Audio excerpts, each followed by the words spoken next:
Fala aí, aqui é o Eduardo do Responde Aí e hoje vamos bater um papo sobre velocidade média, ok? Então vamos lá. Um carro ele completou uma viagem com uma velocidade média de 17 km por hora. Então a viagem dele, ele estava no quilômetro 34 de uma estrada e ele chegou no quilômetro 0.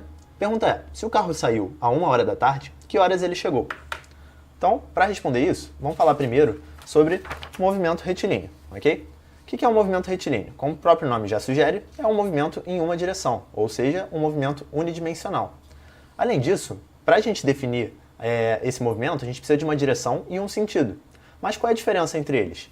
Bom, aqui eu desenhei várias direções diferentes, ou seja, em qual reta o movimento está acontecendo, ok? Ele pode estar em diferentes direções, ou seja, cada uma dessas cores é uma direção diferente. Mas cada cor dessa, cada direção, vai ter dois sentidos, ou seja, para qual lado a gente está andando na reta. A gente pode estar vindo daqui para cá ou daqui para cá, certo? Então um exemplo um pouco mais prático.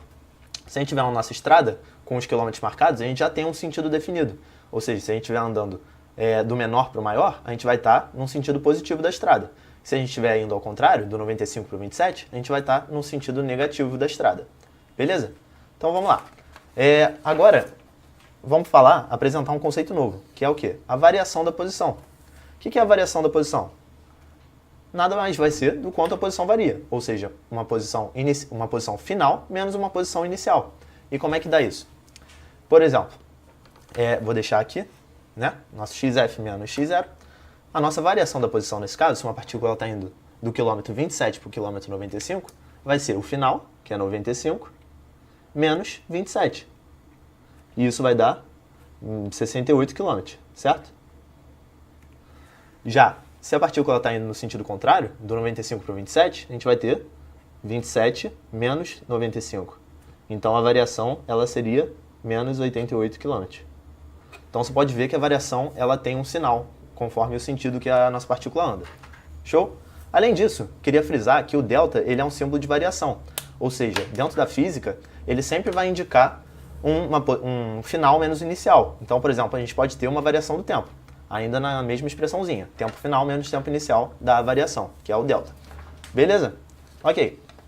Continuando aqui. A gente tem, finalmente, a gente vai chegar na nossa velocidade média. O que é a nossa velocidade média?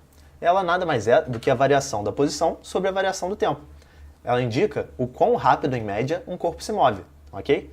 Então, por exemplo, se a gente tiver aqui, se a gente iniciar um cronômetro, t igual a 0, quando esse tempo chegar em 1 hora, a partícula estiver no quilômetro 27 da estrada, e quando o tempo chegar em 5 horas ela estiver no 95, qual é a velocidade média nesse intervalo de tempo? Bom, a velocidade média nada mais vai ser do que a variação da posição, que seria 95 menos 27, sobre a variação do tempo, que seria 5 menos 1. Então, calculando isso aqui, a gente chegaria em 68 sobre 4, que é a mesma coisa que 17 km por hora. Ok? Então, isso é uma velocidade média. Show? Então, repara que ele pode, não necessariamente ele vai estar sempre com essa velocidade. Ele pode andar mais ao longo de 1 hora, ele pode andar 25 km, sei lá, e na outra ele andar menos, ele andar 10 km. Só sei que no final, ao longo disso tudo, ele vai percorrer 17 km por hora, em média. Beleza? Então, voltando ao nosso exemplo inicial. Qual é o tempo final que ele chega depois de percorrer 34 km? A gente vai usar a nossa forma de velocidade média, que a gente sabe que é 17 km por hora. Só que repara, aqui ele está indo do 34 para o 0. Então a velocidade está no sentido negativo da estrada. Então isso é levado em consideração na velocidade média. Ok? Então a variação da posição vai ser o final menos inicial. Então seria 0 menos 34. E a variação do tempo, que seria TF menos T0. Ok? Então a gente tem que o TF menos 13, ele vai ser igual a 34 sobre 17, menos, né? Menos com menos cancela, vai dar 2. Então a gente tem que o nosso tempo final, ele é 15 horas. Ok? Então o nosso carro ele vai chegar às 15 horas no destino. Show de bola. Continuando aqui. O que a gente vai ter agora? É muito importante a gente lembrar que nem sempre a gente vai estar trabalhando com km por hora. Outra unidade bem comum é metros por segundo. Então como é que a gente faz essa conversão? A gente tem que 1 km, ele é 1000 metros, certo? E uma hora, passando para segundos, ela é 60 minutos vezes 60 segundos. Então, a gente tem 3.600 segundos. Então, para a gente converter, basta a gente pegar o nosso 1 km por hora e dividir por 3,6. E a gente vai ter em metros por segundo, que é uma unidade bem usual, ok? Lembrando, a gente pode ter qualquer unidade entre uma posição, qualquer unidade de comprimento sobre uma unidade de tempo. Porém, essas duas são as mais habituais, km por hora e metro por segundo. Então já fica aí a dica para converter entre uma e outra. Se a gente tiver km por hora e for para metro por segundo, basta dividir por 3,6. E se a gente fizer ao contrário, basta multiplicar por 3,6, ok? Então vamos lá. Além disso, vamos falar sobre o movimento retilíneo uniforme, para os íntimos MRU, ok? Bom, o que é um movimento retilíneo uniforme? É um movimento com velocidade constante. Então, diferente do que a gente está vendo, que o carro ele pode andar mais numa hora, menos em outra hora, mas no final ele vai ter em média uma velocidade, aqui ele vai estar sempre com a mesma velocidade, ok? Então, a gente pode dizer o quê? Que a velocidade média ela vai ser igual à velocidade de qualquer instante. Além disso, a posição final e a inicial a gente vai chamar de S e S0, e o tempo inicial a gente vai considerar como zero, ok? Então a variação do tempo ela vai ser apenas o TF. Então a gente chega nessa expressãozinha, velocidade média, que é V, variação da posição é S menos S0, e a variação do tempo vai ser o próprio T. Manipulando isso aqui, a gente consegue escrever a função horária da posição, que é o quê? A posição final dele em função do tempo. Basta a gente botar os valores de posição inicial e velocidade. Show? Sobre esse movimento retilíneo uniforme, vamos dar uma olhada no gráfico. Como é que seria o gráfico desse movimento?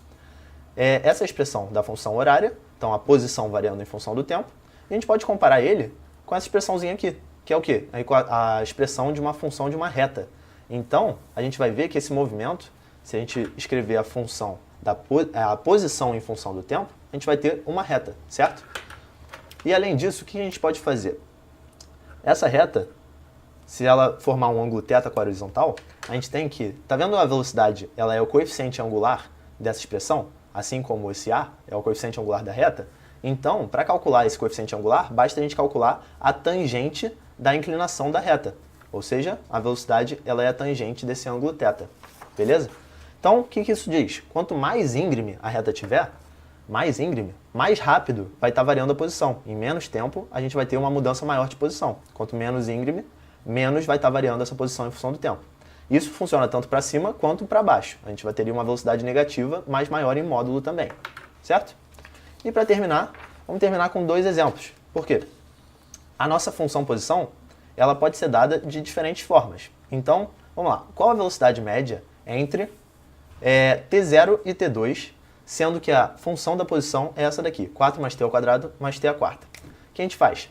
A gente calcula a posição inicial, que é o S0, basta substituir o valor do tempo, então a gente teria 4 metros, certo? E a posição final, basta substituir o 2.